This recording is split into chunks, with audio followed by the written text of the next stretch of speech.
What's going on, everybody? Welcome back to the Engage 8 pod. I'm your host, Zach, with my two co-hosts, Josh and Mike. We got a pretty interesting episode today. So, Josh, you go ahead and get us kicked off. Yep, with the Damian Lillard trade to the Milwaukee Bucks, this kind of caught everybody by surprise. I know Toronto and Miami were the big destinations everyone was talking about. And Uh, Chicago. Not really, but as a Suns fan, I am going to just discuss my thoughts on the Suns side of the deal, and I guess kind of the deal as a whole as well. But first off, for the Suns, the only thing that I can really explain for why they did what they did, because I mean, just looking at the trade straight up, they lost the trade. And then I assume they know they lost the trade. So I think the biggest issue is one, there was a problem with DeAndre Ayton and the Suns. There has been for a few years now. His name has been in trade talk since the year before he signed his extension. And just that extension is the same reason why they had to get rid of him. They know that long term they're not going to be able to afford him, and he doesn't have as much of a role where you need to be spending as much money as you are on him. So they go and they get rid of him. They get Nurkic, Grayson Allen, Nasir Little, and Keon Johnson. Grayson Allen is going to probably, as much as I hate Grayson Allen, I know he's going to be a great fit for the Suns team. Scrappy guy, dirty player, can shoot threes. And you do, as sad as it is, you do need a player like that on a championship team. And yeah, like my biggest issue with it for the Suns is I just don't understand why you go out of your way to help out the Bucks to give them Damian Lillard. Are they in the East? Yes, but you're also helping out one of your biggest competitors for a title, a team that just beat you 2 years ago in the finals. So, I mean, the Bucks go out and they give up one first-round pick for Damian Lillard right after the Suns give up all of their first-rounders for Bradley Beal and Kevin Durant.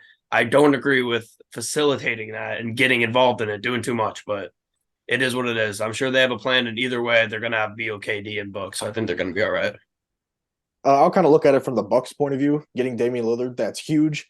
Allowing Chris Middleton to not be your primary perimeter-centric scorer is honestly fantastic. And Damian Lillard, he's a threat to go off for 40 or 50 a night. He's got extreme range. We see that year in and year out when he's healthy. Huge get for the Bucks. I'm a little concerned about them not having their primary ball stopper now, because Drew Holiday, he was that guy for them. So who are they going to send at Curry or Beal or Booker in the finals, perhaps, to stop that? Because you're not going to throw Giannis on that. Then who's going to guard KD? Hypothetically, if they play the Suns, obviously, but it's definitely a tough situation for them to be in. But obviously, they got Dame, like you said, Josh. Only had to give up one first to do it.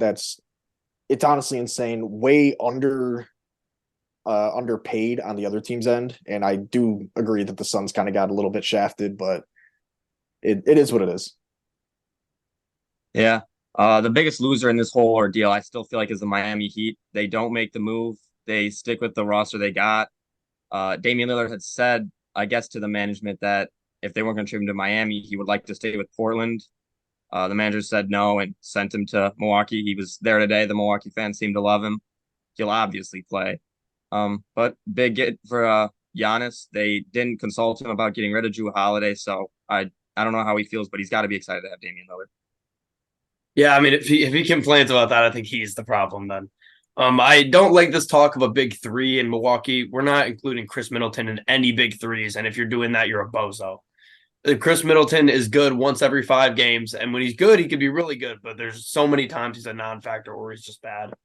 We'll also talk about the Bucks, like you said, might give up Drew Holiday to go to the Trailblazers, and then today the Trailblazers trade Drew Holiday to the Celtics for Rob Will, Malcolm Brogdon, and what was it? Two first-round picks. So the Blazers get just a total haul for Dame Lillard. The Blazers really managed this great. The Suns helped them do that, but they managed this really, really well. And then the Celtics, they immediately go and get their replacement for Marcus Smart, who they traded away earlier in the offseason. And I love this for the Celtics. I mean, Drew Holiday is a perfect fit for probably any team, but the Celtics, just without having Marcus Smart, their primary ball defender, now they have Drew Holiday there. It's going to be Bucks Celtics competing in the East and probably Suns Nuggets in the West. And at the end of the day, in my opinion, those are probably the 4 best teams, and one of those 4 teams will probably come out on top. Yeah, you probably said it best. I really don't see any other team other than those 4, and the Celtics reinforce that with that Drew Holiday trade. You can't really find a better Marcus Smart replacement. and losing him to Memphis, it was honestly a shocker to probably a lot of the NBA world. And then they come around on a Sunday morning where there's a London game going on in the NFL. Just bam, there's a Drew Holiday trade, and they get back, like you said, Rob Williams, who I'm very interested to see how they fluctuate those two, their minutes, and how they fit together in terms of play style and all that. That was a sick touchdown by Zach Wilson. Ooh. Oh, Yeah, this is a game. We'll get to that later. But I love the trade for Boston, and they just keep getting better. And if Jaylen Brown can find a left hand, look out for them in the playoffs. yeah, I don't have much to say either, but Brad Stevens just keeps getting the job done, putting together a great roster. Yeah, like you said, Zach, about the Ayton Rob Will thing. Ayton has always said since he came out of Arizona that he feels he's a natural four. I don't know how much sometimes he does feel like a natural four, but then he shoots like 5 threes a year. So maybe that's a victim of Monty Williams. But I guess we'll see. You could probably get away with playing DA at the 4 and Rob Will at the 5 if you let DA shoot. When he does shoot, he has a good looking jumper. It goes in. I mean, the percentage doesn't even really matter because he never shoots them. But oh my god.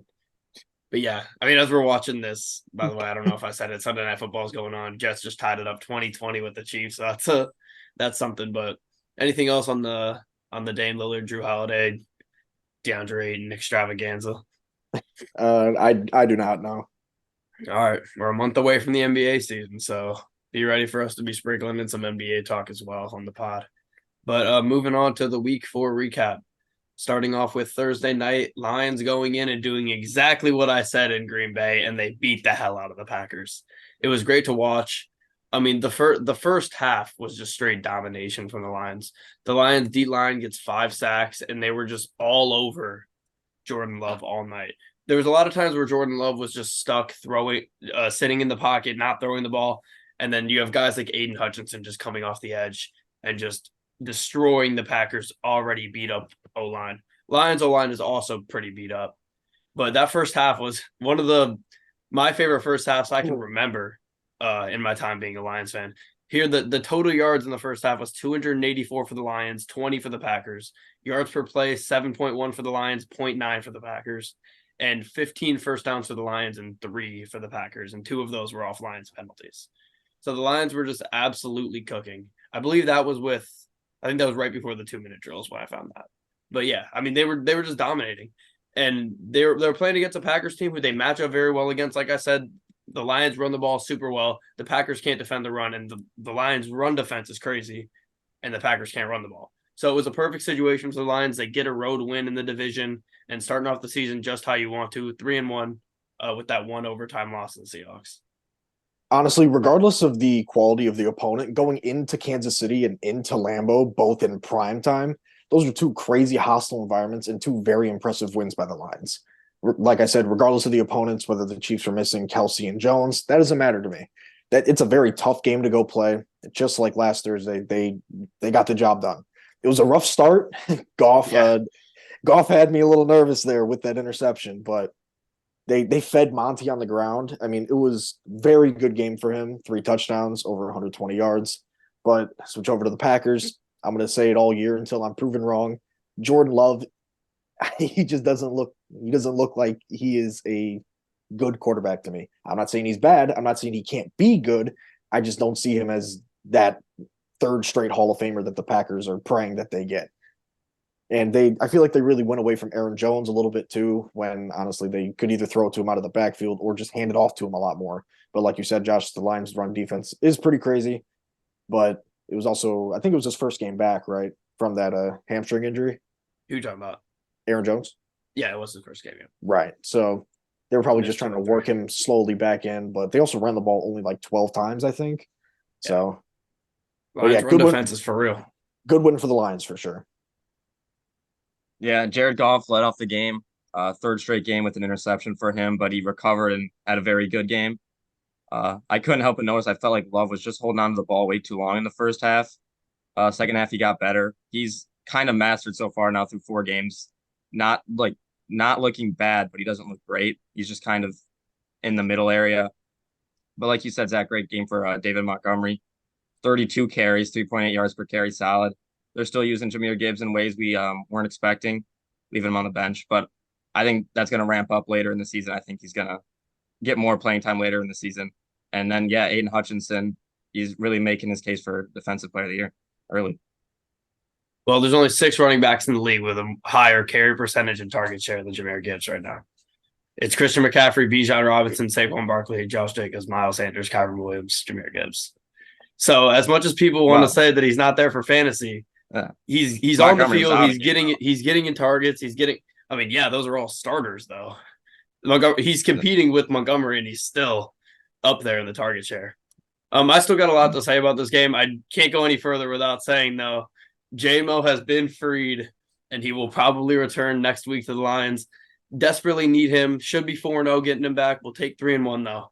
And then we're also going to get Mosley back. So you think of a team like the Lions who are playing really good football right now, and they're about to get their wide receiver 2 and cornerback 2 back on the roster, which is going to just be huge for both the pass defense and obviously the passing game. Aiden Hutchinson, like I said, has just been phenomenal so far.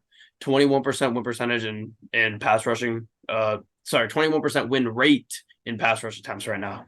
So he's absolutely just killing it. Been one of the best defensive ends in the league this year. And you said it a couple weeks ago, Zach, about him being in the conversation. He's putting himself especially if the Lions defense can continue to play good as a whole, that's just going to boost his resume and boost his chances.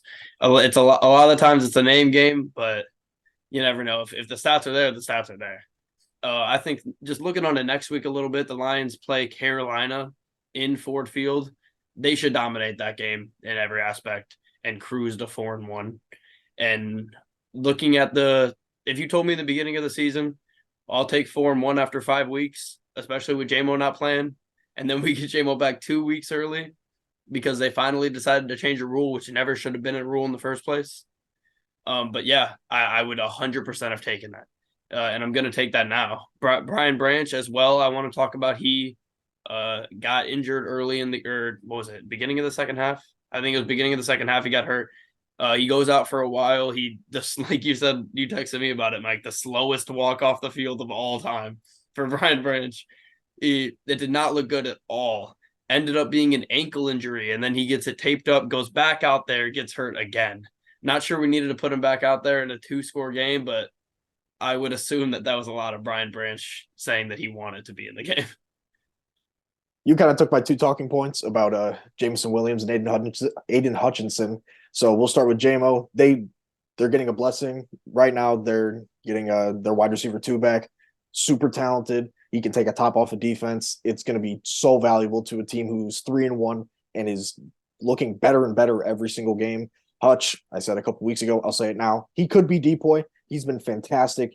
I think you tweeted out up to 27 pressures on the season. Yeah. Through ridiculous. 4 games. That's ridiculous. Insane. It's ridiculous. I'm a huge fan of his. I hate that I got to go up against him twice a year as a Bears fan. So, I mean, they're insane. And then on the Packers side, kind of shout out Romeo Doubs. As much as I hate to say it, he's filling into that wide receiver 1 role nicely as Watson is kind of ramping up to that full snap share as a Packers receiver. So he played really well on Thursday. I almost said yesterday.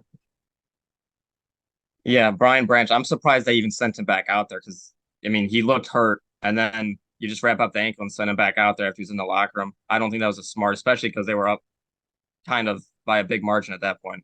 Sending him out there was just, I don't think it was the right move. And then the Packers' young receivers, just another solid game. They look great. Jaden Reed looked good. Christian Watson had a good first game back, and Romeo Doubs had a great game. Luke Musgrave, I think he got hurt, but he was looking good on early in the game. Yeah. Yeah, Laporta, a little bit of a down game, still ends up with 4 or 5 catches on the day. So good for him. Laporta is just going to be a force in this offense with J-Mo. Without J-Mo, it doesn't matter. Lions have been looking for that speedster. They're going to get that speedster next week. We saw last year with the Lions that when he came back from an extended time not being on the field, they really, really eased him in. The Lions like to take their biggest playmakers like J-Mo, and you see with Jahmyr Gibbs, and kind of like tease you, be like, oh, well, you don't know when they're coming, and then play Josh Reynolds like 80% of the snaps.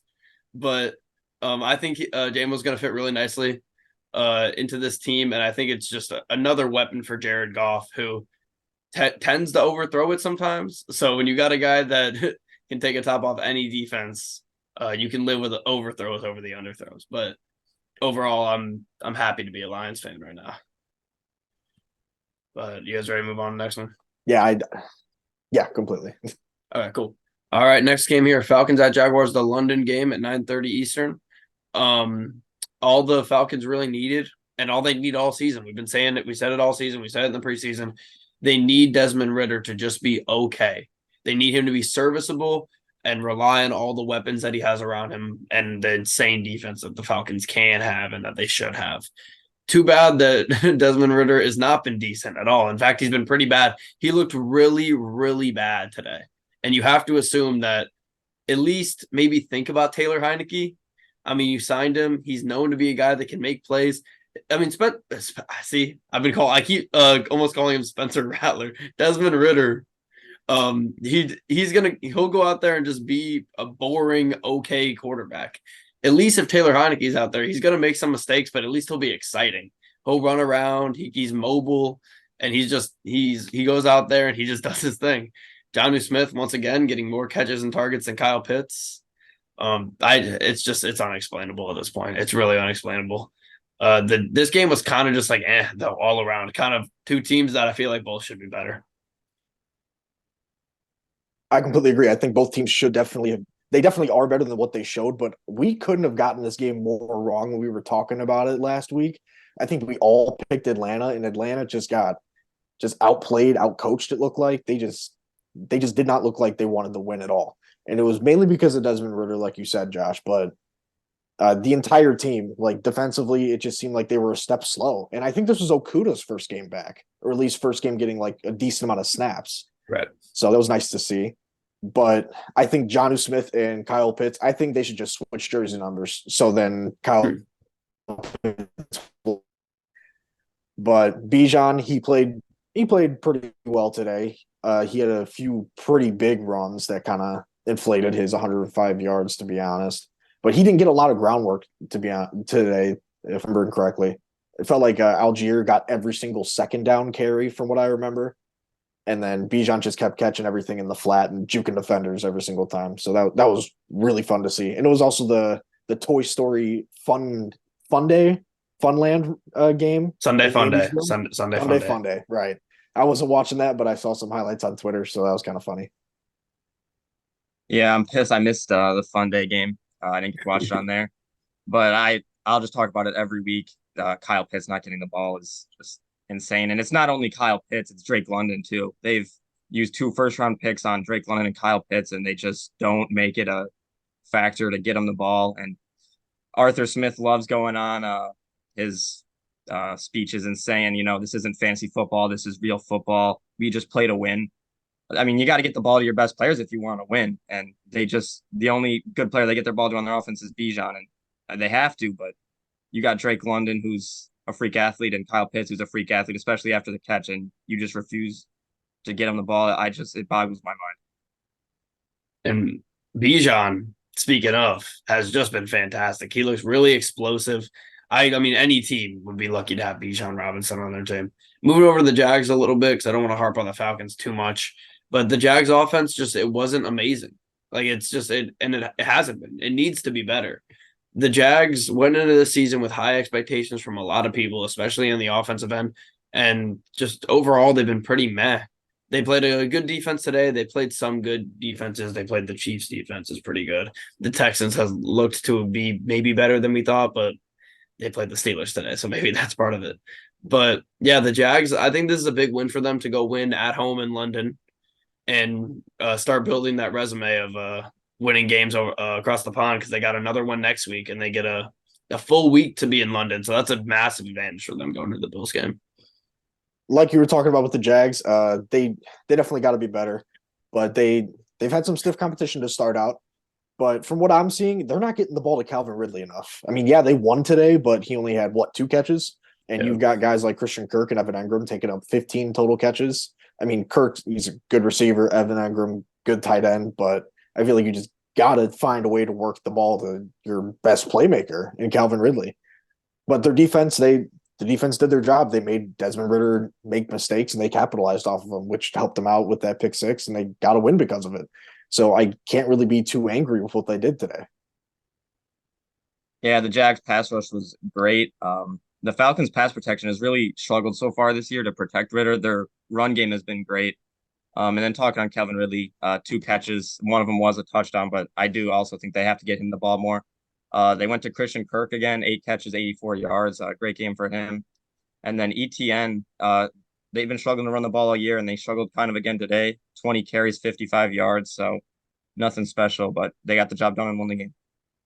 Yeah, I mean, at the end of the day, I'll take an ugly win over a pretty loss, and I think the Jaguars will too. You guys ready to move on to the next game here?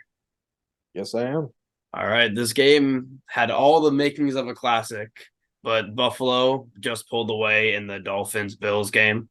It sucks. I really was hoping. I mean, they went 21-14. They were just going back and forth scoring to start the game. It's like, oh, here we go.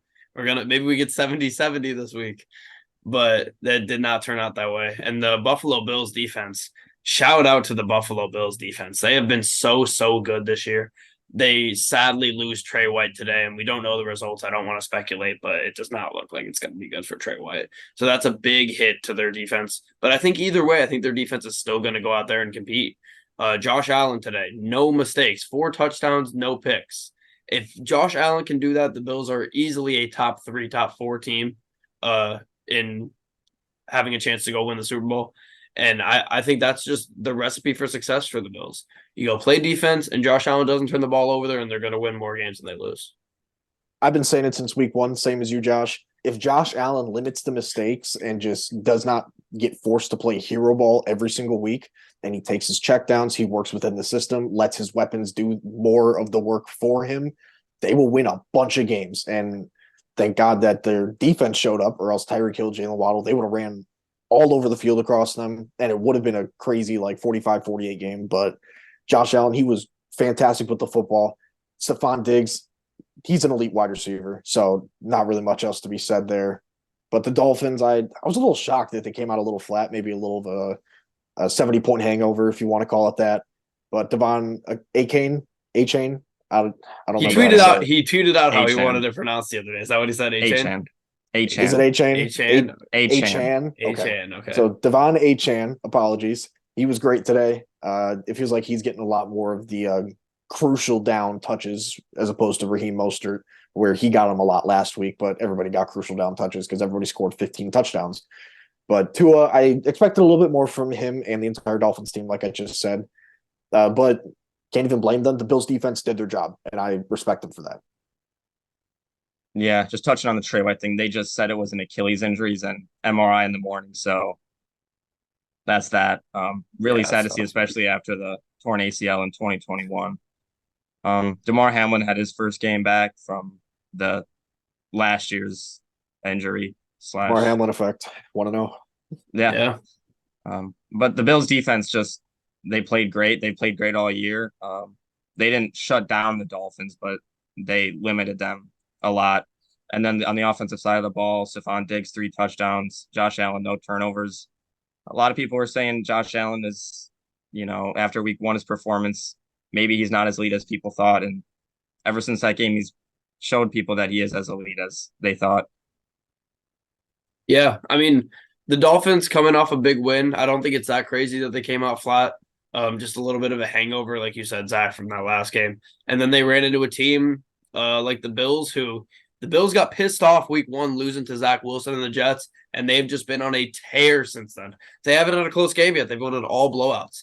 And I'm not really concerned about the Dolphins at all. I think, like I said, I think they just ran into a buzzsaw. AK needs to be running back number 1 over Mostert.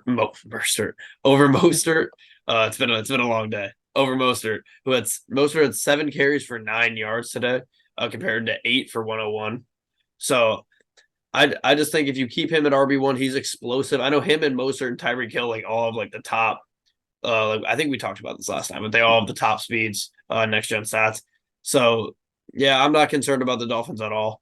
Going into Buffalo, you would have liked to maybe get the win because you got to play Buffalo in the summer this time around. But yeah, no worries about it. No worries about Miami. Yeah, you really could not have said it better. They ran into an absolute juggernaut of a team who was riding really high and just still getting even higher. They are running hot right now. They cannot be stopped. All blowouts since that week one game. I feel like I'm kind of stealing your script here because you're saying all the right things. Um, they're just really good. No concerns with Miami. Tua will get back on track next week, and I'm sure Tyreek will have another 200-yard game within the next couple weeks just to be like, yeah, I'm still here. So no concerns for me. Yeah, no concerns for me. Teron Armstead did injure his knee and was spotted on crutches after the game. I don't think they know anything about the injury really yet, but that's something to watch for the Dolphins, their best offensive lineman. The Bills were just the better team, better defense. I thought the Dolphins would go in there. That's where their season ended last year, a little stronger, but they didn't, and the Bills dominated. Yep. Moving on to the next game here. The 2-0-3 teams, Vikings at Panthers, going at it. Vikings finally found that first win. They needed it super bad. I mean, the Vikings could not have gone into this game and come out 0-4, playing one of the worst teams in the NFL and the Panthers. I know you're happy about this, Zach. Not a time you're very usually happy about old Vikings wins, but now that they beat the Panthers and got them to 0-4. But Kirk didn't really play well at all. I think at the end of the day, I think the Panthers just suck, and the Vikings were just they just have too much of a better roster than the Panthers to go in there and lose this game, especially with your backs against the wall. The run game for the Vikings was actually really well. They defended the run well, and that's a recipe for success. I always think that if you're going to run the ball well and you can defend the other team from running it, you're going to set the tone in the game, and it's going to be hard to lose those games unless the other team's airing it out on you. And the Panthers have not had the opportunities to air it out on anybody yet. I mean, that's probably due to like lack of weapons, but we could talk about that later. I think the Panthers really tried to set the tone with the run game, like you were mentioning earlier. I mean, Chuba Hubbard and Miles Sanders had 27 carries combined, but they got nowhere with it. So it kind of forces Bryce Young into an uncomfortable situation in a lot of second and third and longs. But like you said with the Vikings, Madison, he got it going today. He looked like the Madison that Vikings fans and honestly a good amount of NFL fans themselves were all hyping up all offseason. Kirk, he was not great today. He really wasn't. He looked like he was just forcing passes in there that did not need to be forced. He was trying to be elite Kirk Cousins, the real 1 o'clock Kirk Cousins, but he looked like primetime Kirk Cousins this week. He was not great at all. And I'm surprised that the Vikings really came out with a win on this one because he started so poorly. Yeah, Kirk looked really hesitant. The game didn't really seem decisive. But the Vikings defense had a great game. Brian Flores had a great game plan. They blitzed a lot. Bryce Young, they had 5 sacks in the second half. Bryce Young, he didn't look great. He had the bad fumble late, Harrison Smith strip sack that really changed the game and won the Vikings the game. I really feel bad for Bryce Young. Panthers fans are getting sick of Frank Reich already and his play calling. It's just not a great scenario for him. I think in a couple years they're going to look back on this and people who are saying that he's a bust are going to regret it, though. I still think he's going to be a great quarterback. He needs a better offensive line and he needs weapons to throw to. Yeah, when you play like Kirk did today, it's very tough to get a win. And I think there's only a handful of teams in the league that you could play like he did today and still have a chance to go win on the road. But with that being said, the Panthers are just super low on talent. They obviously have their injuries, but as a roster, they were just never super talented. And I would be a little bit worried about Reich being in a situation where you get a new rookie quarterback in. You want him to thrive and have every opportunity. And if you don't think Frank Reich's the guy for that, maybe he's in a situation like the Texans were the past 2 seasons where they were just cannon coaches. I mean, the Panthers really could use a guy like DJ Moore today. I mean, Bryce Young, he needs a receiver. It sucks for him that the position he's in, but it's just something he's got to live with for the rest of the year. Yeah, and the Bears could have used a guy like Brian Burns today, so maybe they should have swapped in that trade and Bears get Brian Burns. They keep DJ Moore. Nah, I'd rather not. All right, we'll move on to the next one then. And then the next game here, speaking of the Bears, the Chicago Bears and Denver Broncos. I believe Zach's going to get us started with this one. Okay, so this is what we've been waiting for. 3 weeks, 3 seasons, whatever you want to say. This is the Justin Fields that the Bears traded up to go get and watch ball out. This is what we've been waiting for. In the first half, I think he was 16 of 17, and the only incompletion was on a Hail Mary attempt on 4th and 10 with 4 seconds left. It was a Hail Mary just to see if you can get points out of it. Second half, it was a little bit different. Went a little bit more run heavy to kind of waste the clock, keep the defense on the bench a little bit longer, see if they can get a little bit more rest and get more stops. But that didn't happen. Defense choked. Coaching, absolutely terrible. But I'll let you guys kind of dissect your little parts of it. Broncos, they did their job. They came back against a bad defense. Eberflus didn't change up his what he was doing, and he went really, really conservative on defense in the second half. And Russell Wilson made him pay. And I believe the Broncos did lose Javonte Williams to a hip or hamstring injury or something. Yeah. So we saw a lot of Jaleel McLaughlin today, which he was a speedster, and he kind of shocked me with how efficient he was today. So all right, I'll just let you guys go. On Javonte, apparently he's going to be good. He should be back, and he said little time missed, if anything. So that's good. Fields played really well today. Like you said, he was pretty efficient passing against the defense that gave up only 70 points last week. So you got that going for him. The Bears ran the ball really well. Overall, the Bears played really good this game. But at the end of the day, in the NFL, bad teams always find a way to lose, even when they're playing their best ball. That's just how it is. It's kind of hard to imagine. The defense could have played better at times too, but even the defense didn't really play that bad. Denver had a couple good drives, but outside of that, the defense wasn't as bad as it's been for the Bears. But like I said, even when the Bears are playing their best ball, you still got to find ways to win. They couldn't today against a really bad team, and the 365 days without a win is in jeopardy, to say the least. Well, it's not in jeopardy. It's in jeopardy of them having it. That's what I'm saying. Yeah. It is a reality. Yeah. 14 straight losses now for the Bears. Like you said, Zach, Matt Eberflus, he loves to do that, just go into conservative defense in the second half, which is why it's so important to have a good pass rush. And the Bears just don't have a good pass rush. They have 2 sacks through 4 games now, which is just not going to get it done. Justin Fields had another chance for a game-winning drive. He had a very solid amount of chances last year. He couldn't get it done again. Another interception. The Broncos needed this win badly. Sean Payton needed this win. Was not looking good. They managed to somehow get it done. Russell Wilson had a good game. Marvin Mims, again, he's looked great so far this year. They needed it to just stay alive for the playoffs, and they got it. I'm going to go on my little Bears spiel here. In the fourth quarter, on 4th and 1, your quarterback is riding real hot. The best he's probably ever felt in his entire career. He's just pissed off at the organization in general, the coaches, everybody. He's just going out, chip on his shoulder, ready to prove everybody wrong. You take the ball out of his hands and run to the weak side of your offensive line on 4th and 1. That's an insane decision. It really is, especially when you're in field goal range and tied at 28. I get that you're 0-3 and you have nothing to lose, but it's just, I don't hate that they went for it. I hate how they went for it. I would have preferred something, even to the right side, because that's a stronger part with Nate Davis and Darnell Wright. Or just quarterback power that. Let Fields die on his own sword if that's how you want to phrase it. But on that interception, Fields and Kmet, or I think it was Kmet in the postgame, he did say he ran the wrong route.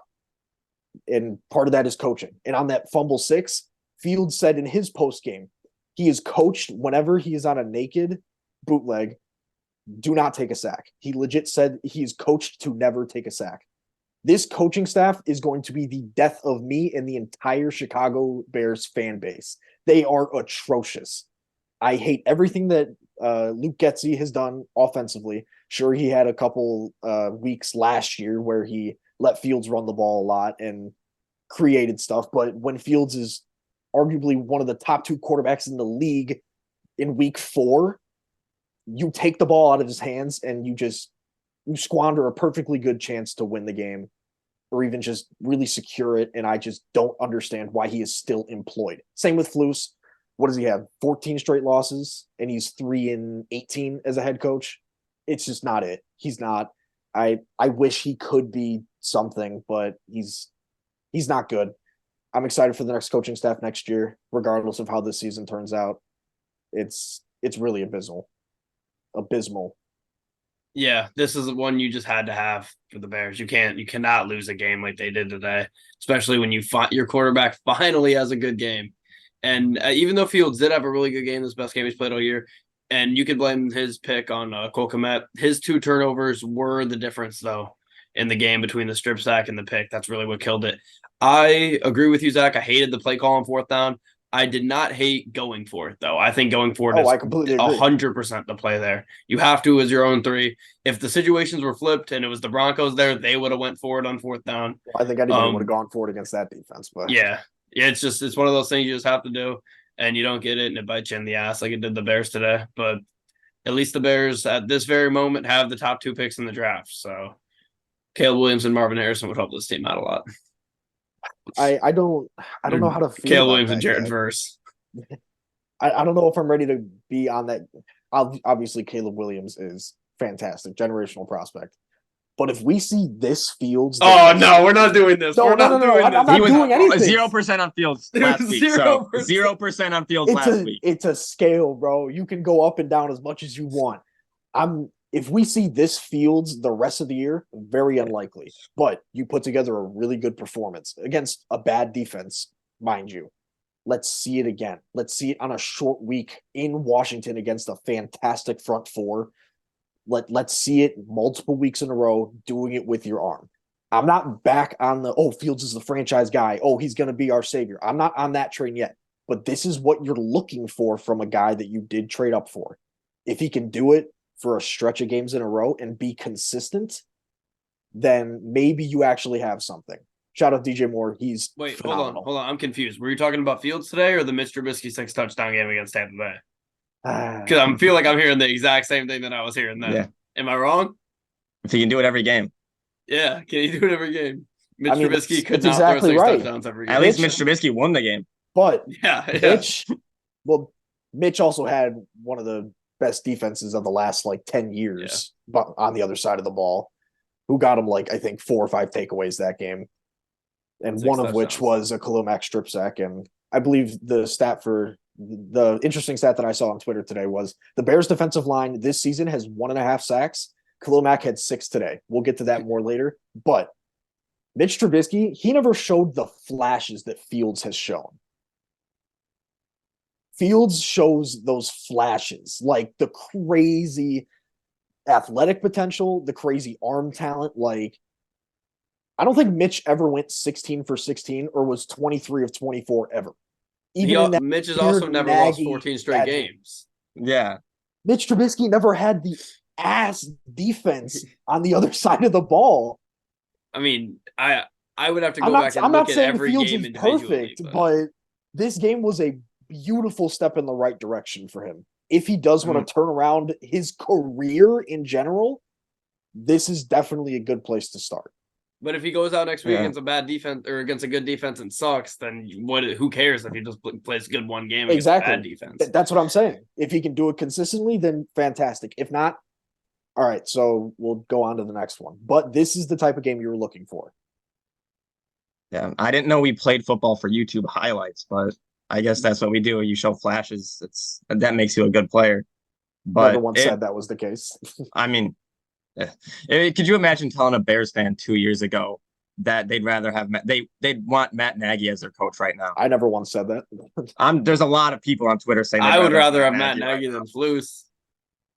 Nagy won, but he was also offensive and didn't try address him as Super Bowl champion Matt Nagy. I will not be doing that. QB whisperer. Quarterback coaches on a Super Bowl winning team is. Hey, he's got a ring to prove it. I'm pretty sure the janitors for the Chiefs might have the ring, but I'm not out here calling them Super Bowl champion Janitor Johnson over here. But, they are in my eyes. Oh, of course they are. You guys ready to take this next one? Yeah, let's get this over with. All right, Ravens at Browns. I don't got much to say about this game because it's kind of a wash with DTR playing last minute. Didn't expect to see that. That obviously sucks. He finished it with 3 picks, no touchdowns.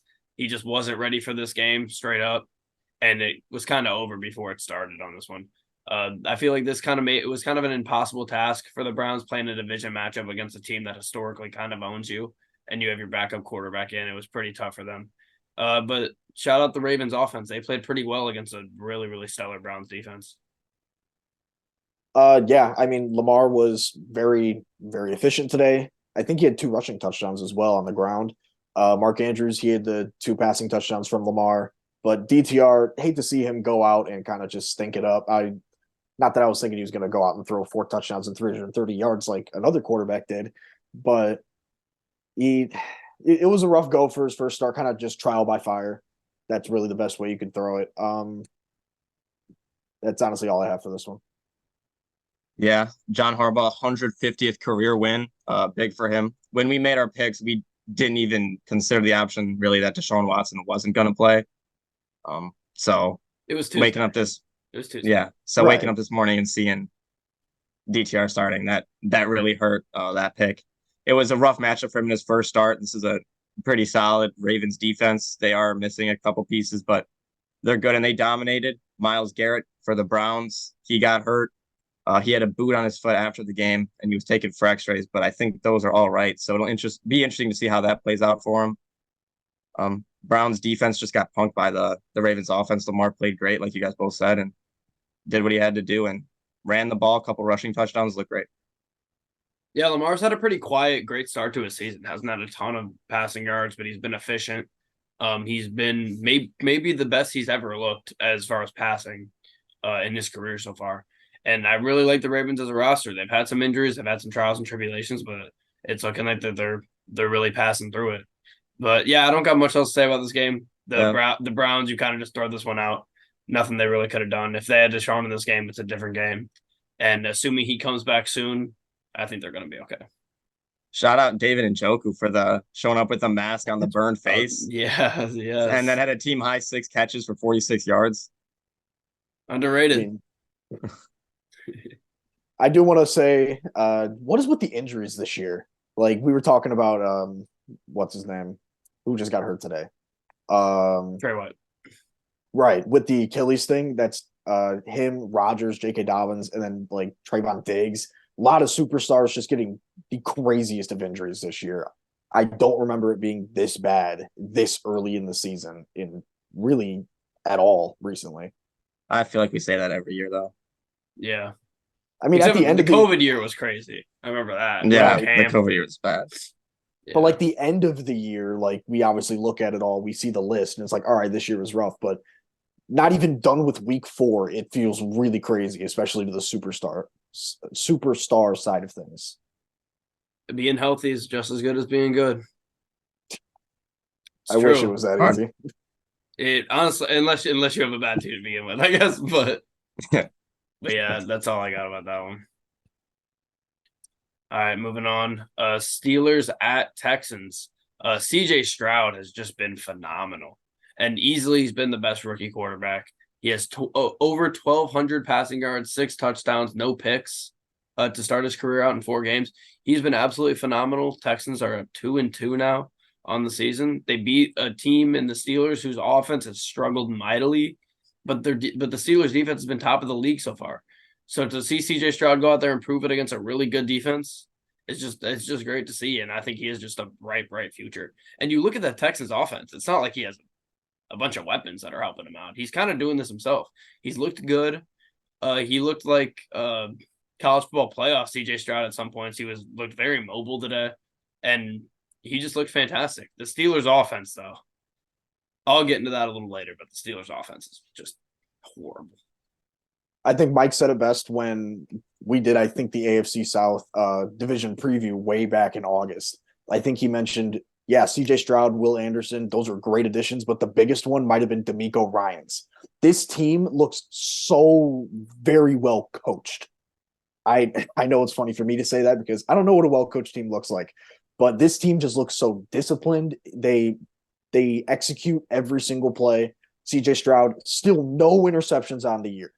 For a rookie quarterback with, like you said, Josh, limited weapons and the O-line shuffling and injuries they've had through the first 4 games, and to go out and put 30 on this defense, that is phenomenal. As much as I love Justin Fields and how much I want him to be that guy, CJ Stroud right now is looking like the guy to break that Ohio State quarterback curse. It's he's been phenomenal this year for a rookie. He does not look like a rookie whatsoever. I'm very impressed. Yeah, 306 yards, 2 touchdowns, no picks. He's just been incredible. No doubt the best rookie quarterback. Right now, I think it's between him and Puka Nacua for the rookie of the year on the offensive side of the ball. But Texans Bijan. hadn't won a. I don't know if you can put him with those two. He's been great, but I don't think you can put him with those two. Yeah. The Texans hadn't won a home game in like 2 years, and CJ Stroud, second home game, went and got it done. And then the offensive line was very impressive for Houston today. No sacks. TJ Watt didn't have any sacks. Very impressed by that. And D'Amico Ryan just has the defense flying. They're playing good. We talked about how they had a good offseason. And D'Amico Ryan's he's been great. Yeah, you said about Steelers pass rush not getting there. Texans O-line has not been great. They've been super beat up, maybe one of the most beat up offensive lines in the league right now. And they go out there and they hold TJ Watt and Alex Highsmith, which is not an easy task at all. And I'm just really, really impressed from the Texans. I did pick them, not at all that I think it was going to be the 30-6 blowout, but that I just really like what I've seen from them. And the Steelers offense, what is happening? Like, I mean, I know we knew Matt Canada was a bum before this. We go into the season expecting Kenny Pickett to push through and get to the next level, and that just has not happened whatsoever. Najee Harris had a couple really explosive runs today. He gets a lot of 2-3 yard runs up the middle, and it just seems like it's never his fault. Like, it's not like he's like commonly missing holes or anything. He's just, a lot of his runs are just blown up before he even gets the ball, it feels like. So I really feel bad for Najee. And then this whole Steelers offense, just really disappointing. Kenny Pickett, 114 passing yards, no touchdowns and a pick today. You can't let that happen. And especially against the Texans defense that has been overperforming. They got a bunch of great young DBs, but not a defense that should be shutting you out to 6 points. Yeah, this is definitely embarrassing. Do we know how serious that Kenny Pickett injury was? Yeah, I mean, it was a knee injury, and he got ruled out pretty quickly. So yeah, so I mean, that's definitely something to keep an eye on as we get days closer to like the first set of practices that they run on Wednesday, I assume.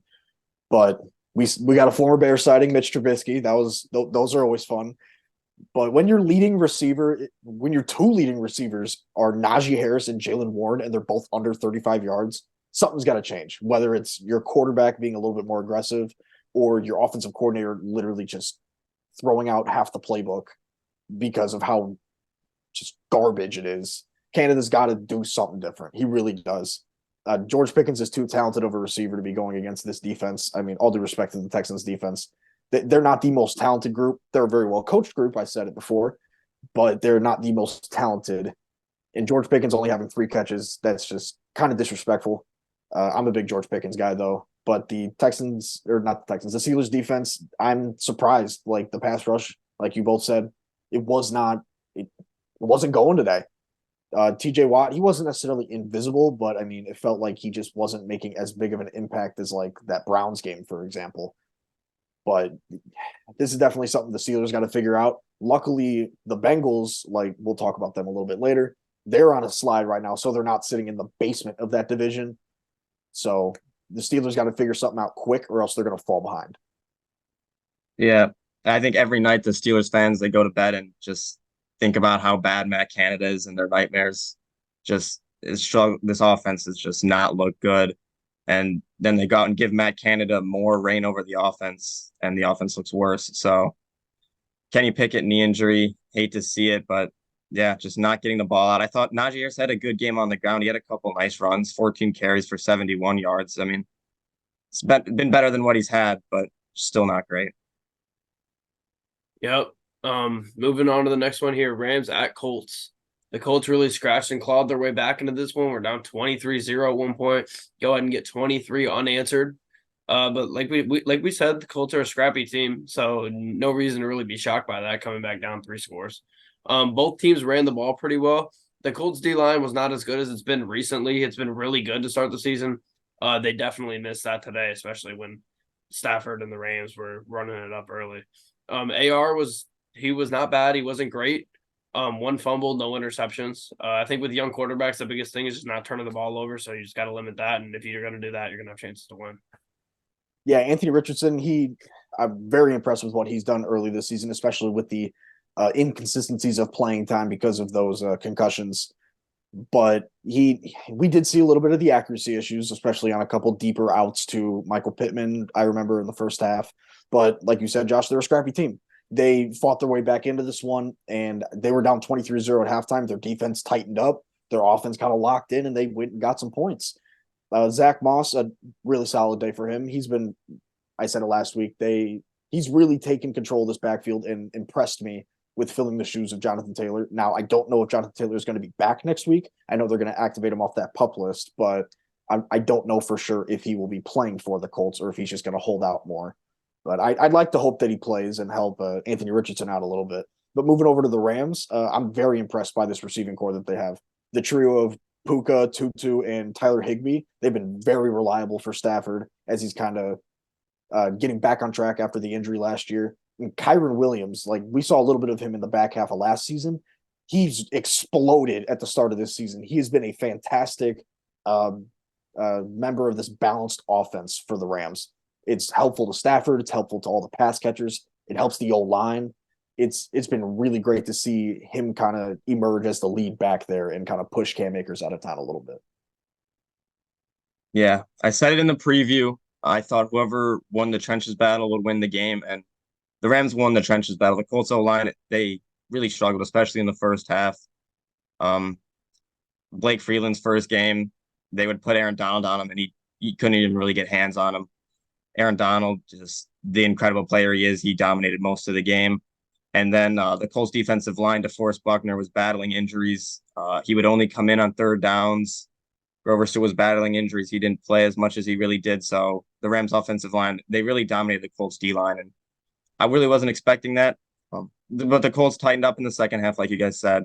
They looked all right. Very impressed with Anthony Richardson. He had a really rough first half. The offensive line wasn't there. Raheem Morris was sending everything he had at him. But in the second half, he found a groove, had a couple very impressive throws where there was guys in his face, and he had a jump throw deep to Alec Pierce, a couple up the seams to Drew Ogletree.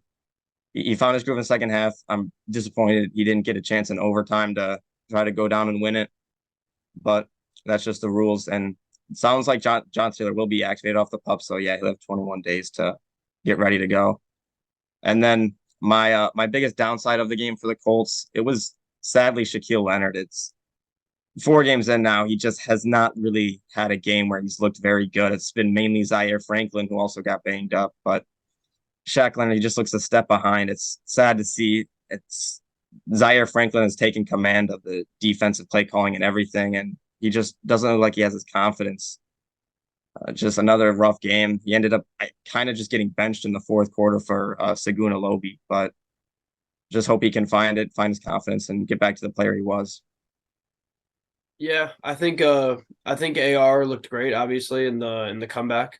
I think any young quarterback that you can have come get a big comeback and get your team back in the game, I think that says a lot about what they can do under the pressure. So I think that's really big for AR to have done that. I do wish he could have had a chance at OT to put a cherry on top of the comeback, but those are the rules, like you said. Colts and the Rams, I feel like, are pretty same level teams if I were looking at the NFL as a wide scope. I think they're both in maybe the lower mid category of teams, both not in the bottom group, but they're definitely in that middle third. So I'm not surprised at all that this game was close. And yeah, this one just could have went either way. It just Colts needed to be better early. Yeah, I mean, if I'm the Colts, I'm not freaking out too much about it. You're not going to face an Aaron Donald every single game, so there's always that impact to it. And like you said, Mike, Buckner was not at 100%. If he is, this game might be different because he can really just turn a game on its head with his game wrecking ability. So this game was way more fun than I thought it was going to be. After the first half, I was like, all right, cool, I can switch the channel and kind of focus a little bit more on some other games. But then you start looking into that fourth quarter, it was 23-15, then 23-23, and then all of a sudden it's overtime after like 3 punts in the last, like, I don't know, 45 seconds. But it was a really fun game, and yeah, Rams, honestly, they earned this one. It was a tough win. Yeah, I still think the Rams did earn the victory. The Colts had a chance to get a field goal at the end of regulation. I think Granson could have caught it, but he wasn't able to haul it in. Puka Nakua, 9 catches, 163 yards, and a touchdown. Another great game from him. He was able to just dominate with Matt Stafford again. And then one last thing on Anthony Richardson. He's the first quarterback in his first 3 career starts to have 4 rushing touchdowns, and he only did that in 9 quarters. So first record for Anthony Richardson. Well, there you go. First of many. Yeah. Moving on here. Only Bucks at Saints. Derek Carr probably should have sat out this game. I know he wanted to hold on. Big play here at the end of Sunday night. Get in there, Mahomes. Get in there, Mahomes. No, he's not going to go in. I'm behind you guys. That's going to be a brutal way to lose. Chiefs -8. Oh, Mahomes had a walk-in touchdown. He went down at the 1. Oh my gosh, that's crazy. Did you have Chiefs -8? Oh, that's tough. All right, well, that just happened. Anyways, moving on. Yeah, Derek Carr shouldn't have played in that game. It should have been Jameis Winston. I know he wanted to tough it out, but that did not work out for his team whatsoever. Baker played really well despite losing Mike Evans to a hamstring injury in the second quarter, I believe. Hamstrings are tough, especially for those older receivers. So I hope this isn't one that lingers for the rest of the season for Mike Evans because he's looked great. The Bucks ran the ball a little bit better today. They have been really struggling to start the season, and then they go here against a good Saints defense and they run the ball well. The Bucks overall played really well. I think this is a big win for them. And now we're sitting 4 weeks in. The Tampa Bay Buccaneers are 3-1. Yeah, Buccaneers have looked honestly way better than anybody could have expected coming into the season, especially with just getting Baker Mayfield. But quarter of the way through the season, they've been great. Their defense has been playing almost lights out. And like you said, Josh, Derek Carr did not look like he really belonged on the field today. He was not at 100% whatsoever. But this was our first taste of Alvin Kamara coming back after that 3-game suspension. He had 13 catches for 33 yards, which is just absurd. Just check down machine. He also got the most work out of the backfield with 11 carries for 51 yards. But Michael Thomas, he led the Saints in receiving with 53 yards, and Chris Olave was invisible today. Only 1 catch for 4 yards. It was – what are you laughing at? They just teed up Salah. Yeah, they just teed up Salah. I'm kind of just plugging and chugging with the recap here. But yeah, go ahead. Sorry. No, you're good. You're good. But Bucks, I feel like if they want to have sustained success, they got to move the ball on the ground a little bit better, which they did. They were using Rashad White and a little bit of Baker Mayfield too in the run game, but I think a decent amount of those carries were scrambles. But Carr should have just sat this one out, like you said, Josh, and I think Jameis really should have gotten the reins on this one because we could have had a 3-touchdown, 3-pick game like I predicted, but unfortunately that didn't happen. Yeah, I feel like Carr probably went out there and just told him he wants to play. And I think sometimes he just has to learn to do what's better for the team. Another game where we thought Jameis Winston was going to start at QB and he didn't. Derek Carr started. So that might have changed my pick as well, but can't do that. Was really excited to see Jameis play his old team. I thought that would be really fun. But the Buccaneers defense went out and dominated injured Derek Carr. They had another great game. And Antoine Winfield especially, great game from him. So far, we talked about how we like the Falcons and Saints in that division, but the Bucs are 3-1 now, and they look like they got a chance in that division to win it. Yeah, it would be insane if they did win the division, especially for Baker, just bouncing around teams, collecting the wins he can. But yeah, the Saints offense was just really horrible and kind of like I wanted to go back and go by these drives they had here. It was pretty insane to look at. They get a field goal in the first one, then punt. Three plays, 1 yard punt, 8 plays, 32 yards punt, 6 plays, 15 yards punt, 1 play, 5 yards fumble. Then that was the first half. Then 3 plays, 4 yards punt, 12:57 field goal, 14:49 field goal, 4 -6 fumble, 1-0 interception. So I mean that's just absolutely pitiful for Derek Carr in this offense. They did not play like a team that had any urgency or that they wanted to win this game at all.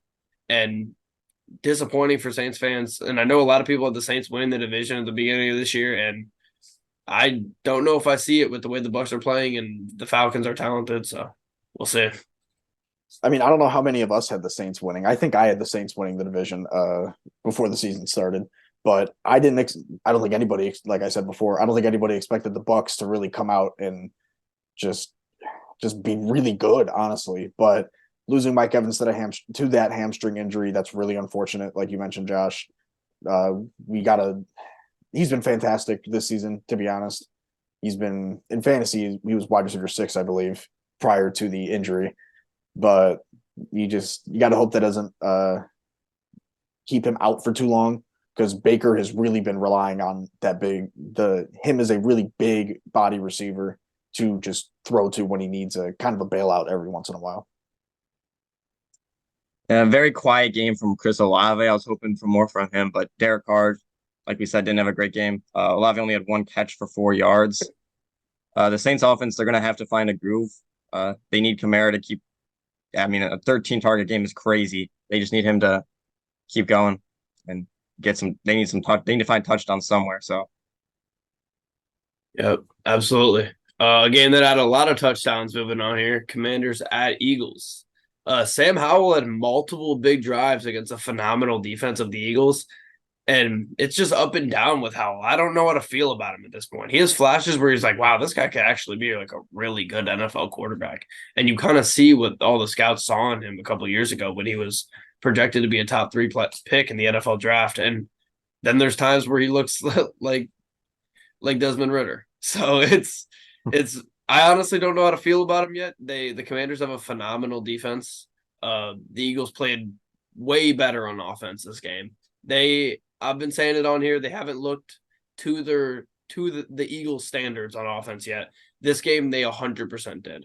You just have to keep feeding A.J. Brown. A.J. Brown finished with, what did he finish with today? 9 catches, 175 yards, 2 touchdowns. A.J. Brown is a beast. And I think if the run game isn't there, and there's going to be times where it wasn't phenomenal today. 27 for 104. You're at a little under 4 yards a carry there. Not horrible, but Eagles standards, the way they've been running it, not their best game. But Jalen Hurts picks it up today, feeds A.J. Brown, and the Eagles come out with a close win over the Commanders. Yeah, Commanders are kind of proving to be kind of a thorn at a lot of teams' sides. Oh, yeah. Maybe not the Bills, but the Bills they've been fantastic recently. They held DeAndre Swift to under 60 yards, which was impressive given what him and the Eagles O-line have been doing as of late, kind of running over the Vikings and the Buccaneers last week. But like you said, Josh, A.J. Brown, absolute monster. 175 yards. He's just a guy you can just throw it up to, say a prayer, and he will come down with it. He's not going to moss anybody, but he's so good with positioning his body in the correct spots and just getting the ball into his possession. He's really, really, really good. And I'm glad the Bears might have a guy like that in DJ Moore, but we can kind of move off that for a little bit. Terry McLaurin had 8 catches today. You actually saw his presence a little bit today. He had more than 5 catches for the first time this season, I believe. And I think I lost my train of thought. So you go ahead, Mike. I just want to talk about Devontae Smith too. Both of them had great games, A.J. Brown and Devontae Smith. We'd been talking about how the Eagles offense hasn't looked great and their defense has looked incredible. Today was kind of the opposite. Their defense didn't look great and their offense looked incredible. So Jalen Hurts looked like a back to an MVP candidate type player. He had 203 passing yards in the second half alone, so he really got it going then. On the defensive side of the ball, they clearly could have played better. Hassan Reddick got his first sack of the year, so that was big for him. And then on the Commander side of the football, all year I've just kind of been disappointed. Sam Howell looked great today, but I've been disappointed. Just Jahan Dotson hasn't really got a chance to get the ball. He hasn't got many targets this year. I was really excited to see him in his second year with Terry McLaurin, and we've talked about Terry McLaurin hasn't had many chances today. He got it, but still just not much Jahan Dotson. Yep. Dotson got the 1 touchdown to send it to OT, though, right? That was him at the end as time expired. What I do want to say about that, if you're the Commanders, Ron Rivera, you have to go for 2. No time left, playing the best team in the league on the road. You just scored that touchdown. Best team in the NFC, probably them and the Niners. But whatever. I would say Niners over Eagles for me. Whatever. The Eagles just won the Super Bowl. But did you hear the reasoning? They made it to the Super Bowl. They made it to the Super Bowl. Did you hear his reasoning for not going for 2 there? I did not catch that. He said he thought the offense was too tired. That's For why he one didn't go for play? two. For a 6 2-yard feet, play. And 6 I guess feet from the goal the line? defense must not be tired either, though. I guess the Yeah. defense is probably more tired, but that was what I wanted to get to on the next The time around. But offense was too tired. saying Yeah. the offense is too tired, you got to have the conditioning to go out for one play. I don't know. Yep. Just blow a timeout then. What? That's crazy. I mean, they say you go for the win when you're on the road, and I think you have to in that scenario. I don't agree with that decision at all. Regardless, I think it's an okay loss for the Commanders. They're sitting at 2-2. They're probably better than their record shows at 2-2. I think they are in like the top half of that middle third of the league. So we'll see. I still like the Commanders. Love their defense, even though they gave up 34 points today. Yeah, I mean, we'll get into it a little bit in our next episode, but Commanders, they got a really good game for their defense to kind of get some momentum going again with a rough Chicago offensive line and a really weak secondary at the moment in terms of injuries. They're starting two rookie corners right now. So, but if Howell can play like he did today, honestly, he's probably going to tear the shit up out of the Bears defense. So it's going to be interesting for sure how Sam Howell and the rest of this team does on short rest, because they obviously need some better conditioning. So maybe the Bears have the edge on that one. But the Eagles, they got it done. It took overtime, but I do believe they are the better team. They went in and got a win. They stay undefeated. And that's all I have for this one. And on the Commander side of the ball, you could argue that Terry McLaurin got 2 feet inbounds. I really didn't see a good view to decide either way on that chuck to Terry McLaurin on the 3rd down or whatever. I don't know if it was inbounds or out of bounds, but a lot of people saying he was in bounds. They ruled it out of bounds, and Eagles got the ball and went on to win the game. So, yeah, tough call. I mean, it was close. Yeah, back and forth on that one. Moving on here. Next game here, Bengals at Titans. I just cannot believe that the Bengals got blown out by this horrid team. Like, this is I don't even know what to say about the fact that the Bengals are doing this. The Bengals got a field goal on the very first drive of the game. They drove down, looked good, had to settle for a field goal, and then they proceeded to punt or turn the ball over on every remaining possession for the rest of the game. Just a horrid performance from the Bengals offense. Bengals defense, 27 points to the Titans is still like it's not like they were being put in the worst positions. Like the punts for the Bengals were actually decent. Like they were putting the Titans in spots where they had to score. And the Titans just went out there and they had a lot of big plays. Derrick Henry looked better today than he's looked in the past couple weeks. He finishes with 22 carries for 122 yards and touchdowns, so that's good for him. And just the Bengals are – we talked about on here a couple weeks ago about pressing the panic button or not. I have pressed the panic button if I'm a Bengals fan. Titans are horrible. I couldn't agree more. I mean, I said it last week after their squeaking out of a win against the Rams on Monday Night Football, that if you feed Jamar Chase, mostly everything's going to be okay. It is not okay. Like, nowhere near.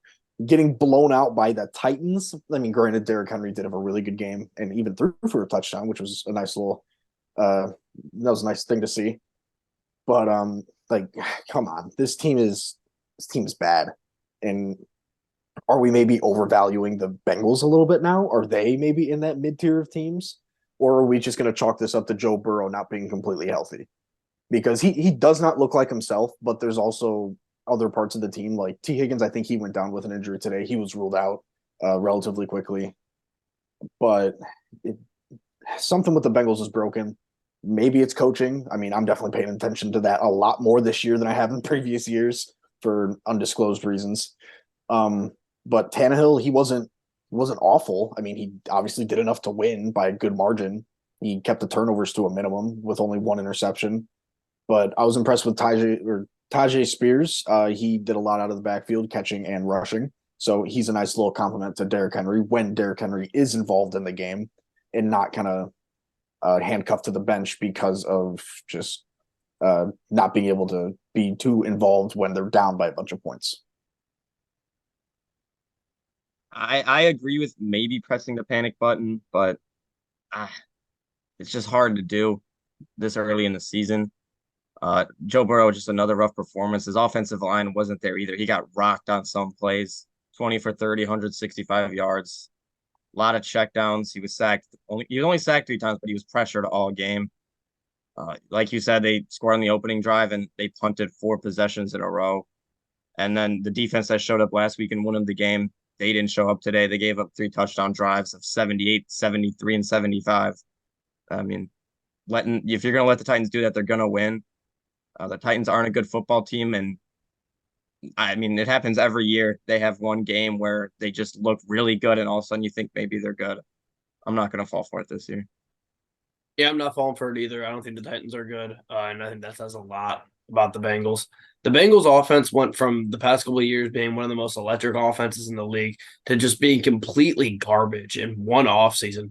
I mean, we're 4 games in, but like it's hard to look at like I have the Titans in a very low tier among the NFL and teams, especially on the offensive end. And for the Bengals to lose 27-3 to the Titans is just straight up embarrassing. Maybe it's Burrow being hurt. Maybe it's the play calling. But whatever it is, the Bengals need to figure it out because I mean, the Rams aren't a great team, and that was their only win, and it wasn't a convincing good win either, to be honest, even at home. So I would be worried about the Bengals in a division where the Browns with Deshaun are good, the Ravens are a good team, and the Steelers are good at half of playing football. They're definitely falling behind a lot within that division, and a really good division at that. But I kind of want to look at the Titans and one player that I had my eye on this game, Travis Gibson, former Bear, strip sack to all but seal the game. Can't help but think that he would be riding the bench in Chicago if he was there in favor of Rasheem Green. So I'm glad he's getting a chance to shine somewhere else. I miss him. I wish we had pass rush, but that's all I have for this one. Post game, Jamar Chase claimed he's always open, so he seemed unhappy when he was saying it. So that could be something to monitor. Yeah, it is something to monitor. Moving on here, Raiders at Chargers. Khalil Mack finishes this game 1 short of getting the 7 sacks to break the NFL record. He had 6 with I think like 10 minutes left. He could have had it, came up just short. The Chargers almost found a way to Charger. This would have been the most Charger loss ever if they managed to lose this game. But they held on. And Chargers once again followed their pattern of when their offense is good, their defense isn't. When their defense is good, their offense isn't. But Justin Herbert, maybe his worst game of the year so far. He had a bad pick. He didn't throw over a ton of yards today. Shout out Aiden O'Connell, though. He didn't look horrible, but he was just getting assaulted the entire game. So there's not much that he really could have done. I think it's kind of funny that you said Justin Herbert had a terrible or bad game, to be honest, because in my mind, I was thinking, I feel like Herbert and Fields kind of switched their usual stat lines. Justin Fields with 300 plus yards and 4 touchdowns in the air, and Herbert had under 200 yards, only 1 touchdown and a turnover, and then had 2 rushing touchdowns. I thought that was kind of funny. But Chargers, they barely squeak out a win. It feels like one of those games where they should have won regardless, but when they're with that much talent on their defense, they really shouldn't be losing games like this anyways, and especially with Herbert having a bad game, which I kind of hate to see. I kind of have a Justin Herbert agenda for this year that I want to push, but they're 2-2 in this division, and the Chiefs, they've been far from perfect this year, so maybe the top of this division is much more attainable than it had once thought to have been. But I really need to see Justin Herbert be a little bit better in these like damn near really easy wins. So it was not a 7-point game. If Herbert plays like his normal self, this is a 10, 14, 17-point win for the Chargers. But again, it's the Chargers. We don't know. But props to former Bear. Khalil Mack, 6 sacks. Hoping for a Madden Ultimate Team of the Week card for him. So there's that. Yeah, he was unstoppable. Justin Herbert didn't have a great game, but he made the throw when it mattered. And like you said, the Chargers, they tried to charge her again. Asante Samuel made a great play to get the interception. I don't know what was going through his brain when he decided to slide with like 2.5 minutes left when you could have returned that. Maybe you could have returned it all the way, but at least get it farther down the field. That was just an absurd move. Yeah, that was insane. The defense, they were down. Joey Bosa and Derwin James, they found a way to get it done. And then the They rallied around the cheap shot on Justin Herbert by Jerry Tillery, who was ejected. Former Charger, too. So it Yeah, was former teammate. That was crazy. going against his former quarterback. Yeah, it was wild. This game, like it just that last play when the Asante Samuel play happened, before I got to see the replay, it was like, all right, this is either going to be an insane play from Asante Samuel or just a bad read from AOC. It was just a bad read from AOC. It was the classic. The announcers love hitting it on those kind of plays where they say he just missed him. He did not see him. They love saying that, but he did not see Asante Samuel, and that was kind of just the game right there. I feel bad for AOC having to play in a game his first start. He gets sacked 7 times. So you never want to see that. But yeah, the Chargers just gotta see. This is what the Chargers gotta do. You just, even if you're gonna like almost charger, we'll take almost chargering over full chargering. So that's what they did today. They almost chargered, and I guess now they're coming out 2-2 and feeling okay about that. I mean, AOC, he looked good enough, honestly, to win the game, given what the Chargers were doing. But he relied on his top targets with Josh Jacobs and Devontae Adams. Apparently Josh Jacobs is a top target, but I mean he led them in receiving, so I guess that works for today. But he was okay. He wasn't terrible like you guys were talking about. But Max Crosby, he had 2 sacks. He's definitely on depoy watch. I mean, 4 weeks into the season, it's kind of crazy that we're calling I think we have a short list of 4 or 5, maybe 6 guys that we're all looking at for depoy. I think that's pretty cool. But a shout out to Max Crosby for keeping them in the game. But man, Khalil Mack, I just love that guy. He's, if he was a Bear, I'd probably rep his jersey regardless of an 0-17 record. He's just that talented. I think he had 6 sacks, 5 tackles for loss.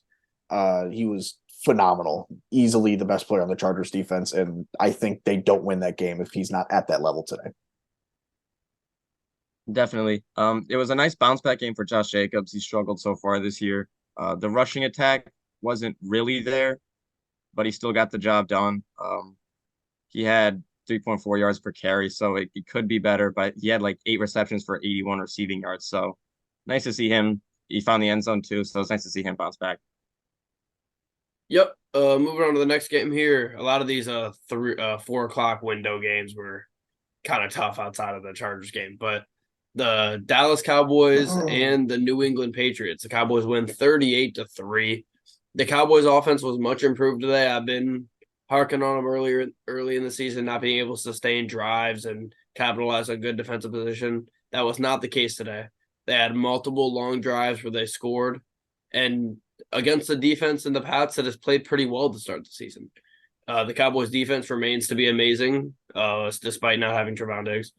But yeah, this is the Cowboys team we need to see. The Cowboys go and they play the 49ers on Sunday Night Football next week. That game is going to be divisional round rematch, I believe, right? Yes, that game is going to be so fun. And then on the Pats side, the Pats now sit at 1-3. Just benched their starting quarterback this game for Bailey Zappi. I understand, you're down by a lot. Let's give Bailey Zappi a try. But at the same time, all you're doing is killing Mac Jones' confidence. And you're going to come out next week and start Mac Jones. You're not going to start Bailey Zappi. So I don't really understand that. But at the same time, what do I know compared to Bill Belichick? I mean, don't sell yourself short. I mean, you might know a little bit. No, I'm Thanks, playing. It's Bill. Bill in a close one. No, not at all. But I said it last week. I said it during the preview. This Cowboys team is going to come out hungry and really pissed off because they got embarrassed by the Cardinals last week, a team that everybody knows that they were better than. Their defense came out. They proved it. The offense came out, like you said, Josh. They proved it. Even their special teams, I think, was showing a lot of flair that they knew that they should have.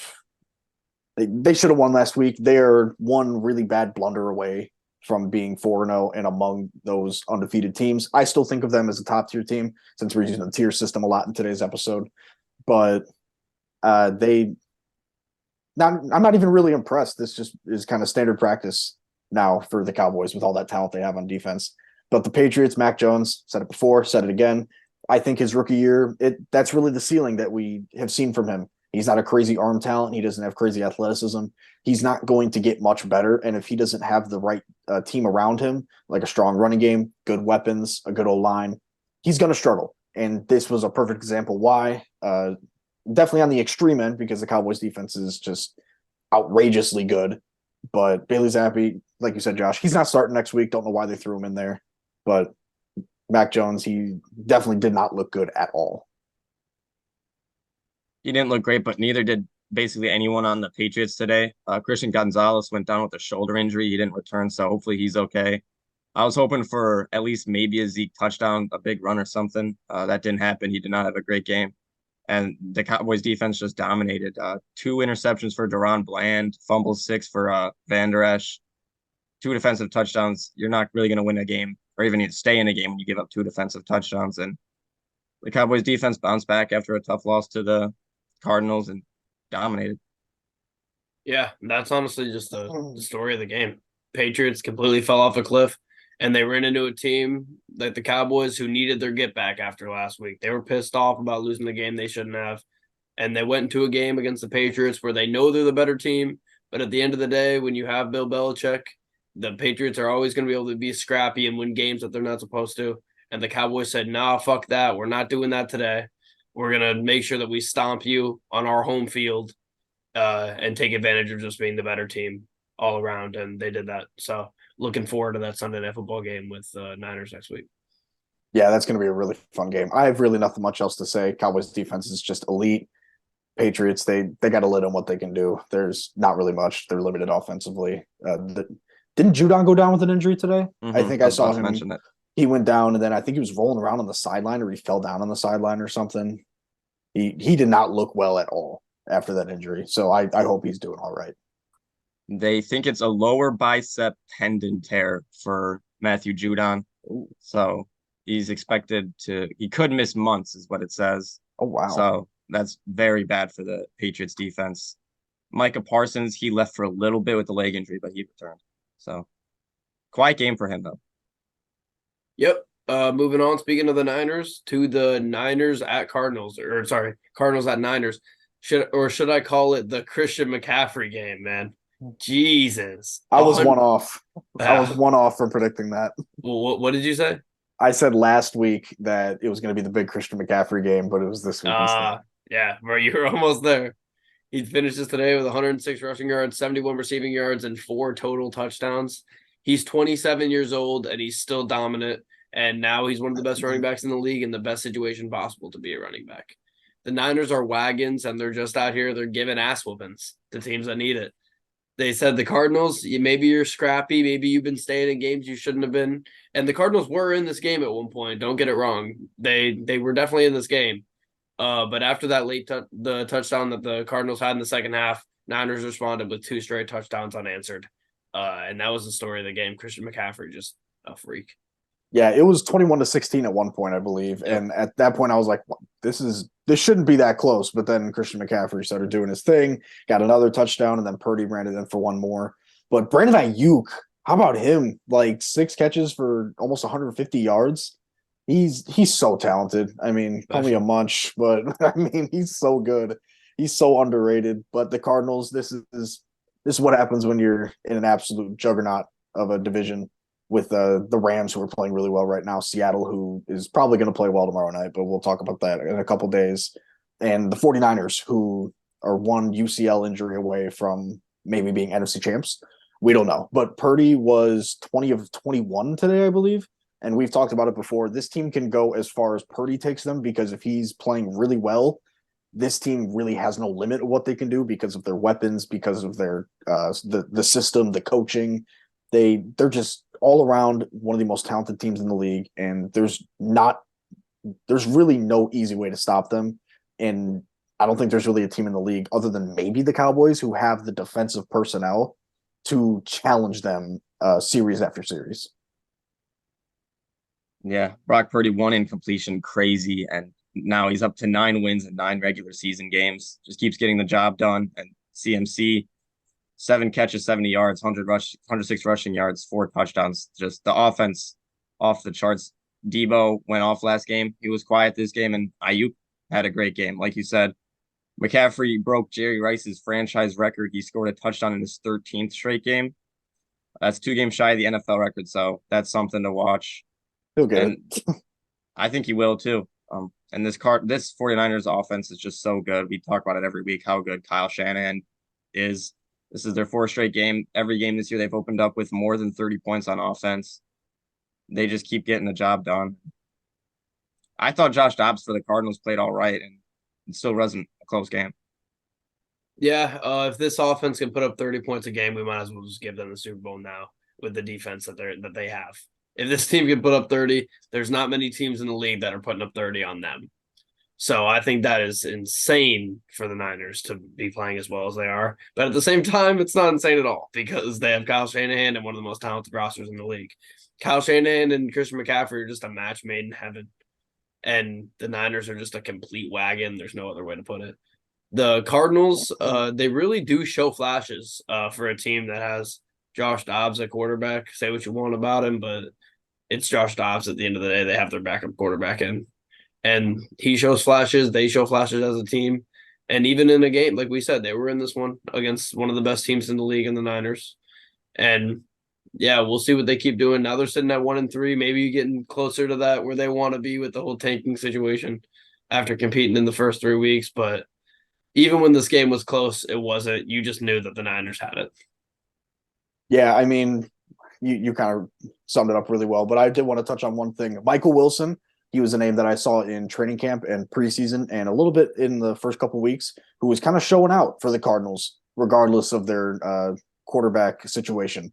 And he showed out today, 7 catches, 76 yards, and 2 touchdowns. And last thing I wanted to touch on before I kind of pass it over to you, Mike, Jonathan Gannon, he reminds me of that one doctor in Fantasy League, and I can't unsee it. I don't remember what his name is, and I forgot to look it up before we started recording. I'm hoping you can help me out with this, Josh. I'm trying to think. I don't have it. I want to look it up now. Wait, the doctor from what? The Fantasy League, the show on Hulu. Oh, the league? Oh, I know. The league. You're yeah. talking about Andre? Andre, yes, that's who it is. Okay, He looks just like him, and I can't unsee it. I kind of see it now too. I was confused what you were talking about. I was like, what? The league, not Fantasy League. Yeah, yes. Yeah, 49ers are just a wagon. That game next week is going to be game of the year, I think, so far. I'm so excited to see it. Yep, I am as well. And moving on to this Sunday night football game that we just finished up here about 20 minutes ago. The Chiefs beating the Jets by 3 in New York. Not Mahomes' best game, to say the least, playing against a good Jets defense. He throws 2 picks, and I mean, when's the last time Mahomes had more picks than touchdowns? It's had to have been a while. It hasn't happened many times, I would assume. But they still come out with the win over the Jets. Zach Wilson, 245 passing yards, 2 touchdowns, no picks. How about that against a really good Chiefs defense? I didn't see that one coming. I would assume most people didn't. We've had a lot of bad beat covering spreads early in this season. I don't want to call it fishy, but I'm not going to say it's not. As you guys, I'm leaving it in. So as you guys saw about probably 30 minutes ago on here, but yeah, ugly Chiefs win, but regardless, it's a win.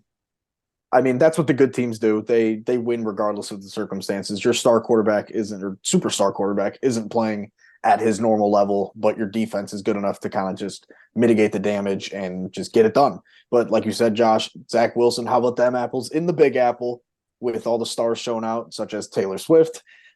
He showed out, and I think he did enough. I mean, do we think that call on I think it was Valdez-Scantling, was that holding? I feel like that's ticky tacky, and I know what Salah thought. Yeah. I kind of thought it was, but I wish it wasn't. I thought it was too. I felt like he grabbed him by like real close to the head at some point. But regardless, early in the game, it looked like Mahomes and Travis were not on the same page whatsoever. Whether it was Mahomes distracted by Taylor Swift or Kelsey distracted by Taylor Swift, who knows? But Pacheco, he was fantastic. I saw during the game they were comparing him to Marshawn Lynch, and I kind of chuckled a little bit. But then they started showing highlights. He was bouncing off tacklers like Marshawn Lynch. It was crazy. And like you were talking about earlier, Josh, Mahomes had a couple really long runs, one of which took a dive at the 2-yard line or something for that bad beat, so to say. which is why I don't gamble because I would be ripping my hair out at that. But the Chiefs, their run game really carried here, and if they can keep that up, especially against a good defense like the Jets, then it's they could really go really far. Yeah, a lot of first downs for the Chiefs by penalties. That's one reason why Robert Saleh was so angry. The Jets, this is their second primetime game, I think now. They really showed out. They played good. Zach Wilson showed out. I thought he had a great game. He had a lot of people saying a lot of things about him. He looked upset after the game. They lost, so it is what it is. But I thought he played well. We talk about it, I think, every week now. We talked about it definitely after the Lions game. Jawan Taylor, again, just a bad game penalty-wise. He gave the Jets 2 points with the face mask in the end zone, had a couple holding penalties that were bad. He struggled so far this year, but he's got to find a way to get it done. And the first Mahomes interception, I think, I loved how he underthrew it a little bit, didn't have enough touch on it. I love that he was practicing the throw in. Yeah. Just like when you miss a jump shot in basketball, he's practicing the throw. He's got to get it done. That's exactly what it does. Yeah, when you like miss badly and then you like no ball. Yeah, you got to find the release point. I love that. Though. He doesn't miss that throw much though, so that was. It was just an uncharacteristically just weird game for him, to be honest. Yeah, no, totally. Zach Wilson did, like we said, though, he looked really good. I think you have to take this game if you're a Jets fan and just be happy that Zach Wilson looked good against a good defense. What did Garrett Wilson finish with here? 9 catches for 60 yards. 9 for 60, yeah, and 14 targets. I think you'll definitely take that if you're a Jets fan or a Garrett Wilson fantasy owner. But yeah, just a really weird game for the Chiefs. Like you said, Zach, good teams find a way to win. They found a way to win. You can blame it on the refs if you want to put an asterisk on it, but either way, they still won. So if you want to put an asterisk on the Jets having a good game, sorry. I meant what I said the first time. Yeah, if you want to put an asterisk on the Chiefs win, I guess you can. But yeah, I think Mike Tirico. Yeah, Mike Tirico. But yeah, I think you can. I think you can come out of this pretty happy if you're a Jets fan. You're still 1-3, sadly, but competing with the world champs is always good. Competing with the world champs with Zach Wilson as your quarterback and playing well is definitely something to hang your hat on for sure. I mean, hopefully Zach Wilson can kind of go into this next. I don't know who they play next week, but he can for sure. Oh my God! It's the Hackett game. It's the Hackett game. This is okay. This is game of the week next week. Screw Niners Cowboys. That's game of the week. Oh yeah. Zach Wilson, must win for Sean Payton. Must win. If he can build off of this game, I don't see why he can't actually maybe lead the Jets to the playoffs if he gains some momentum. I mean, again, we got to see this consistently. I've said that before, but definitely settle down, pump the brakes. But if he looks like this more often than not, I mean, with this Jets defense, who knows? They shouldn't have won week 1, but the punt return and overtime, one of the most electric plays in football I've come to learn. And if you could just feed Garrett Wilson, oh God, feed Garrett Wilson. It really sucks that he missed that touchdown by like what felt like 2 or 3 inches against L'Jarius Sneed. Just beat him down that right sideline and just barely overthrew him. My heart hurt for that because you got to feel for the kid. In the words of the great A.A. Ron Rodgers, sorry, kid. It's a tough go, but you really hate to see it. But Zach Wilson, he definitely is very much improved, and I hope he can carry it on to the next week. Speaking of Aaron Rodgers, I don't know if you guys heard the report pregame from the sideline. She had talked to Aaron Rodgers. He said he plans to return this year. I don't know how that would work, but that's from Aaron Rodgers' mouth. I gotta see that. I saw it too. At first, I thought she said next year, but I think you're right. I think she did say this year. The only way he's returning is if they make like the Super Bowl, though, right? It would have to be divisional or at least the championship. Yeah, at least the playoffs. So let's cross that bridge when we get to it. There's no way a 39-year-old is going to be able to come back from a just obliterated Achilles like that. There's no way. You say that, but I mean, I saw the video of him. I don't know if you guys saw it with the crutches on the sideline. He wasn't really using the crutches. He was kind of just walking. I don't know. I don't know how. I saw him on his phone a little bit. I didn't see much walking. No, I don't know if I saw it. He just looked like he was walking almost normally with the crutches. I don't know. I don't know how Achilles injuries work. I'm not a doctor, but I I heard was week 8. kind of impressed. He thinks he might be able to come back by it. So. Who comes back first, him or Kyler Murray? Yeah. Oh my god. Should be Kyler. I really hope it's I Kyler. I would be wish Michael Kyler. Thomas was still back so we could have that debate. Yeah. Rodgers returns from a ruptured Achilles before Michael Thomas comes back from turf toe. Yeah, from being That'd be angry funny. about not getting your contract for running one route.